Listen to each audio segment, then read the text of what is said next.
Баяғының адамдары проблемадан шешіп құтылса, қазіргілер одан қашып құтылады. Мәселен, үйлену проблемасы. Бір жылдық әскерден қашып жүрген бала, өмір бойға тырнақшаның ішінде тұсаудан қалай қорықпасын? Үйлену оңай, үй болу қиын дейтін заман өтіп кеткен. Қазір үйлену қиын, үй болу одан да қиын, ал үй алу мүмкін емес. Бірақ өздерінің қорқынышын сылтаудың артына жасыра салу бәрінен оңай. Қыздан сұрасаң жігіт жоқ, жігіттен сұрасаң қыз жоқ, бәрі қайда кетіпті? Өз бойда әріптесім жұртты неге үйленбейсіңдер деген сұрақтың астын алды. Жоқ. Жалғыз басы еркектің күні құрысын. Жанашыр анасы болу керек. Не болмаса, әйелі.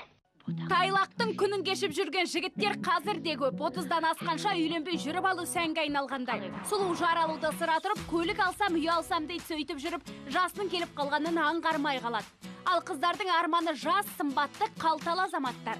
Мысалы, Бекболат Болманов көшеге шықса, қаумалаған қыздар суретке түсу үшін кезекке тұрады. Дайрекке көп нәрсе жазады. Қолым келгенше оқып тұрам, мен сені жақсы көремін деген сияқты. Кейбір қыздар бар. Енді білмеймін, әйтеуір бір нәрсеге қызығып тұрады. Ақылды болу керек. Она не должна быть тупой. Ол адалдық, искренность. Қу болмау керек, ни в коем случае. Болмановтар отбасына келін болуды армандайтын қыздар Бекболатқа өздері сезімдерін білдіріп жатады. Ал Бекболат болса үйленуге мүлде асықпайды. Үйленбеген жігіттерді алыстан іздемей-ақ өзіміздің арнада Асаубек бар. Жасым 30-ға таяп қалды, я. Жігіт емес, керісінше қыздар қырындайтын заман. Асаубек 30-ға келдімде уайымдамайды, себебі оның сымбатына қарап бас айналып жүрген қыздар көп. Егер мен қазір үйленетін болсам, барлық энергиям, немесе жарты энергиям қасымдағы келіншегіме жұмсау керек. Ал мен қазір энергиямды ешкіммен бөлісуге дайын емес. Энергияңды қимай жүрсің. Құрдас, құрбыларыңыз бар, 30-да, 29-да қыздар. Оларға мүлдем қарамайсыз ба? Мен үйленемін деп күтіп жүрген қыздарым 20-22-де. Сізде әйеліңізді спорт залға жазасыз ба бірінші кезекте? Міндетті түрде, өйткені әйелімнің әдемі болғанын қалаймын, үйде отырмағанын қалаймын. Үйленіп, халықтың санын арттыруға үлес қосу керек. Қазақстанда отбасын кеш құру белең алған. Демографтардың дерегінше, ерлер арасында отбасы құрудың орташа жасы қазір 28-ге жетіпті. Қыздардікі де өсіп жатыр. 24-те 3, қалыңдықтікі 2011-де болса 2021-де 25-те 2 болды. Яғни ол да бір жасқа көбейді дейміз. Некесіз ештеңесі жастар бірімен бірге тұрып жатыр. Ол көбейді. Үшіншіден жаңа ажырасудың саны көбейді. Яғни соның барлығы неге келді? Оның барлығы туудың азаюына келді. Астанадан 100 шақырым жүріп жеттік ауылға. Мұнда жастар түгел жұмыспен қамтылған. Барлығы бірдей егінде жүр. Ең төмен жалақы 300 мың теңге. Шағын маркет, балабақша, жас мамандарға жатақханаға дейін бар. Бұл Мәншүк ауылының тойханасы. Бұл мейрамханаға 200-ге жуық адам сияды. Егер жергілікті серіктестікте жұмыс істейтін жігіт үйленсе, бір орын үшін 750 теңге ғана төлейді. Сонда ойлаңыз, үйленем десеңіз, дүркіретіп жасайтын тойыңызға да көп шығынданбайсыз. Ойымшыл ауыл жастары кешке бас қосты. Камера алдында қысылмай сырларын ақтарды. Қаланың қыздары ауылға келгісі жоқ, ал бұл жігіттер ауылдың қыздарына ұрланып қарамайды.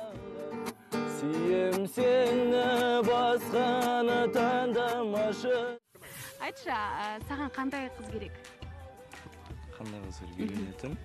Енді тәрбиелі, темекі шегетін қыздарға енді былай қарасам дұрыс емес пе?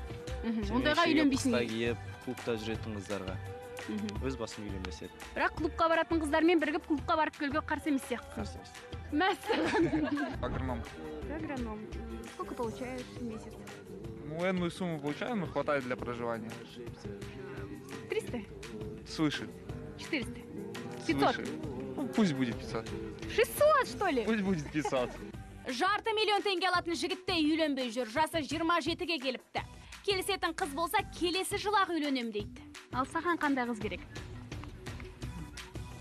Мен, лично для меня. Қарапайым мені түсінетін қыз керек.